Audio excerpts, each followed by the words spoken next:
Alors moi, je suis là au titre de secrétaire général de l'URD, Djegansen, accompagné de mes amis de la direction du parti, en délégation, pour venir répondre à l'invitation de nos amis de Pire, mais aussi en partie du département de Tivaouane. Cela dans le cadre de la remobilisation du parti que nous avons entreprise depuis quelque temps. Et en termes de décentralisation, c'est donc Tivaouane qui lance le mouvement. Nous les remercions et les félicitons aussi parce qu'on a eu le travail déjà en amont. On devait être là depuis 16 heures, mais l'heure, vous avez vos montres. Ça veut dire qu'on est passé quand même quelque part avant de venir ici. C'est dire que la préparation qui convenait a été bien faite et que surtout, eh bien, la vie du parti qu'on attend, c'est plus qu'une renaissance. C'est une vie qui continue et nous souhaitons que tout ça se renforce. Voilà pourquoi nous sommes là.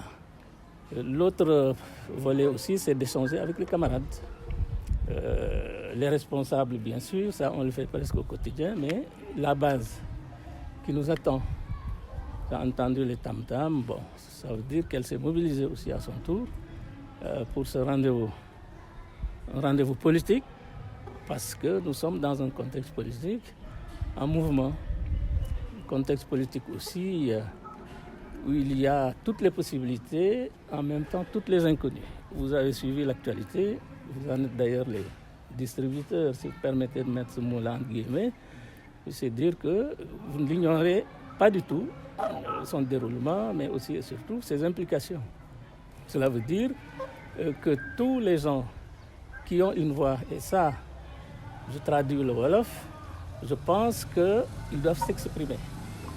Parce que l'heure, c'est vrai, elle n'a rien de grave, ça me paraît évident, mais on veut la rendre grave. C'est ça le drame du Sénégal. Comme s'il y avait des gens qui ont intérêt à ce que toujours il y ait des difficultés. Peut-être aussi, les gens vivent, on les comprend. Mais le pays, je ne vois pas du tout ce qu'il a été hier, qu'il n'a pas été avant-hier, par rapport à ce qu'il est aujourd'hui. C'est le même Sénégal. Peut-être il y a quelques changements, on n'avait pas, il y a quelques années en arrière, la floraison d'Internet, on l'a aujourd'hui. On n'avait pas aussi, tout naturellement, une certaine catégorie de Sénégalais. Aussi, elle existait, elle n'était pas visible, elle l'est aujourd'hui peut-être même trop. Tout cela, c'est des nouveautés qui nous interpellent en tant que responsables politiques. Pas du tout. Je dis qu'elle ne nous inquiète pas parce que on en a vu tellement.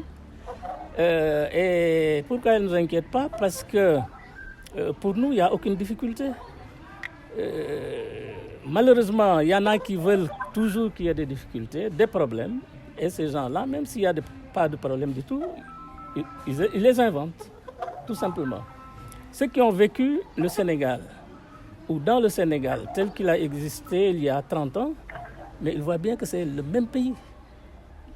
La seule chose qui a changé, encore une fois, c'est le développement des réseaux sociaux.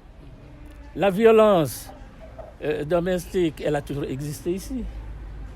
Et aujourd'hui, je pense même que la proportion est beaucoup moindre. Ceux qui ont vécu mai 68 savent très bien que ce qui s'est passé en 2021, mais c'est sans commune mesure avec ce qui était là en mai 1968. Mais en mai 68, il n'y avait pas les réseaux sociaux. Tout ça avait été contenu. Donc rien ne vous étonne. Et il y a des gens qui ont fait de ces réseaux-là une base politique. C'est ça le drame. Alors que ces réseaux-là doivent être qu'un moyen de communication. En faire une base maintenant, malheureusement, c'est le dévoyer. C'est ce qui se passe aujourd'hui. Et ce dévoiement-là, hélas, eh bien, nous entraîne dans des situations où les profiteurs des difficultés dont j'ai parlé à l'instant, eh bien, c'est leur traite. Parce que si le pays est calme, eh bien, ça ne les arrange pas. Et même s'il est calme, comme c'est le cas aujourd'hui, mais il faut qu'il crie sur tous les toits que le pays est en ébullition, ce qui est totalement faux. L'État est là debout, il y a une majorité qui est là, qui gouverne, il y a une opposition qui s'oppose. Voilà un pays normal. Rien de tout ça, en tout cas moi personnellement, ne m'émeut parce que j'ai tellement vu. Étant étudiant, ça c'est beaucoup moins vieux que ma projection en arrière de 30 ans. Mais l'université, c'était en ébullition tous les jours. Donc ceux qui croient que c'est nouveau, peut-être qu'ils n'ont pas suffisamment lu notre histoire politique des 10 ou même des 20 dernières années. N'est-ce pas? Tout ça, c'est normal et il n'y a rien qui sorte de l'ordinaire au fond du Sénégal. Les Sénégalais ont toujours été connus comme étant des râleurs, qu'ils m'excusent. Mais c'est le mot. Mais ceux qui râlent aujourd'hui, hélas, ce sont ceux qui se disent ne pas être politiques. Soi-disant société civile, ça, je pense que ça ne tient pas la route. Et on voit aussi qu'à l'approche de chaque élection, les choses ne changent pas. Elles sont les mêmes, statiques. À l'approche de chaque élection, il y a de l'agitation. Il y a des spécialistes de la société civile dont le positionnement attend justement la veille des élections. Et ça marche pour certains. Donc que rien ne nous étonne. Il y en a même qui étaient candidats en 2012 dans cette fameuse société civile. Ils sont aujourd'hui, ils sont dans le gouvernement de Macky Sall, pour certains d'entre eux. Donc vraiment qu'on ne tympanise pas. N'est-ce pas? Ceux qui veulent faire de la politique, ils ne veulent pas le faire. C'est un visage découvert. L'URD, ses ambitions, c'est d'être... À l'élection présidentielle. Les ambitions, c'est d'être candidat, évidemment. N'est-ce pas? Être candidat, on en verra les modalités. Mais ce qui est sûr, c'est que l'URD sera présente à ces élections-là. Elle sera présente dans la campagne électorale. Et le reste va être décidé par le parti. Il ne m'appartient pas à moi de le dire.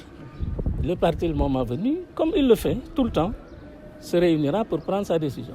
Choisir son candidat et aller en campagne électorale. Voter pour ce candidat qu'il aura choisi. Si, le dialogue, bonne question. Le dialogue, il faut toujours appeler au dialogue. Nous, vous savez, on disait tout à l'heure d'ailleurs que nous avons quelque chose de très spécial, nous Sénégalais, et qui est un héritage en partie de Senghor, son rayonnement culturel international. Et ce quelque chose-là, eh bien, en plus de l'État qu'il nous a laissé, bien entendu, qui est solide, je l'ai dit à l'instant, il y a ce fait que le Sénégal et les Sénégalais sont respectés partout. Pourquoi? Parce qu'on a institué ici une politique de dialogue qui se nourrit aussi tout naturellement de notre tradition, c'est vrai, avant de gagner le champ politique, et qui se nourrit, vous voyez ce qu'on a fait aujourd'hui, aussi d'une certaine culture, qui peut-être est là aussi une de nos meilleures protections. Et nous sommes ici dans une maison d'un grand religieux et tous les religieux se parlent entre eux. Ils ont les mêmes préoccupations pour le Sénégal et les Sénégalais, de sorte que, eh bien, on peut espérer qu'il n'y aura pas tellement de difficultés à ce niveau-là. Et eux, tous, unanimement, appellent au dialogue. N'est-ce pas? Tout ce qui compte dans ce pays appelle au dialogue. Deuxièmement, nous sommes un pays de dialogue. Et troisièmement, il y aura le dialogue. Non seulement nous y appelons, non seulement nous sommes pour, mais nous sommes certains qu'il y aura le dialogue. On dialoguera maintenant avec ceux qui voudront dialoguer. Ceux qui ne le veulent pas, mais ils seront isolés, c'est tout. Comme tout le pays est pour le dialogue. Ceux qui n'en veulent pas, tant pis pour eux. Ils s'isolent d'eux-mêmes. Et voilà ce que je peux dire de tout cela, parce que, très simplement, comme c'est notre tradition, c'est notre culture même, j'allais dire, je pense bien qu'il faut que nous continuions à l'honorer en quelque sorte et de faire en sorte que tout ce qui tende les mains aux autres, eh bien, que ces mains-là puissent être rencontrées d'autres mains, évidemment, qui les reçoivent, qui les accueillent. C'est ça l'intérêt de tous et c'est ça aussi et surtout